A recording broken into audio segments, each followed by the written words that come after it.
সেই মুরতাদ কাফির রাজাকার সেই দিল্লির এজেন্ট মারা গিয়েছে বাংলাদেশে। সেই কাফিরের জানাজায় যারা অংশগ্রহণ করেছে তারাও মুরতাদ। এবং সেই কাফেররা আমরা দেখেছি কিছু নাস্তিক আমাদের বোনরাও সেখানে জানাজা পড়িয়েছে, তারা তিন তকবীরে জানাজা পড়িয়েছে এবং ওযু ছাড়া তারা জানাজা পড়িয়েছে। যে কোরআনের বিরুদ্ধে যে প্রতিবাদ করেছে, আল্লাহ রাসূলের বিরুদ্ধে যে স্ট্যান্ড নিয়েছে, তাকে এই বাকশালী সরকার শেখ হাসিনার সরকার পৃষ্ঠপোষকতা হবে।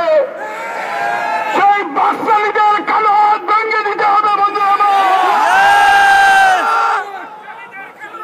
ভেঙে দাও, পুড়িয়ে দাও।